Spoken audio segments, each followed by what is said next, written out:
Bizi yok etmeye çalıştıkları gibi vatanımızı hafızalarımızdan silmeye çalışıyor.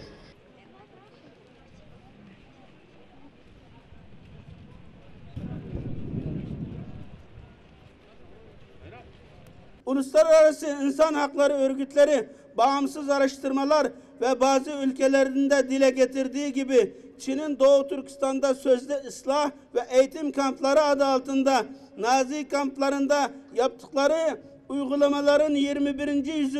yüzyılın modern Nazi soykırımı olduğunu kanıtlamaktadır. İkinci, Çin Doğu Türkistan'da kültürel soykırım yapmaktadır. Komünist Çin 2014 senesinde Doğu Türkistan'da uygulamaya soktuğu sözlü ıslah ve eğitim kampı, meslek edindirme kampı adı altında Nazi kamplarına resmi olarak şu an dünyada BM ve diğer ülkelerin açıkladığı sayı 3 milyon olarak söylense de Doğu Türkistan'da şu an 6 milyon üzerinde, dönüşümlü olarak baktığımızda 9 milyona dayandığını görebiliyoruz. 6000 yıllık bir medeniyete sahip olan Doğu Türkistan'ın istiklali sadece Doğu Türkistan halkını ilgilendiren bir husus değil.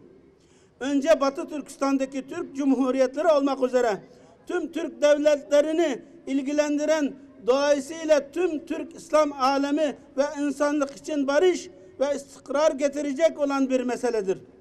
Birleşmiş Milletler'in çağrısından gelinen noktayı anlamak açısından önemlidir. Amnesty International, Human Rights Watch gibi insan hakları izleme örgütlerinin raporları göz önündedir.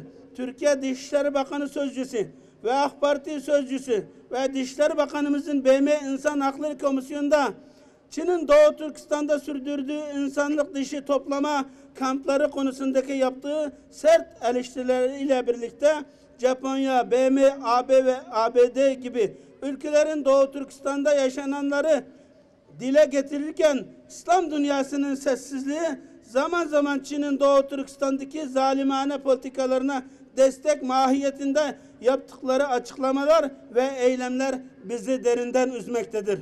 Biz Doğu Türkistanlılar olarak problemlerimizi dile getirmeye, çözüm noktasında ısrarcı olmaya veya devlet ricali, kurum ve kuruluşlarıyla irtibat halinde gerekli görüşme, fikirlerimizi beyan etme ve nümayişler, TV programlar, basın açıklamaları gibi sivil diplomasi hareketimizi devam ettireceğiz.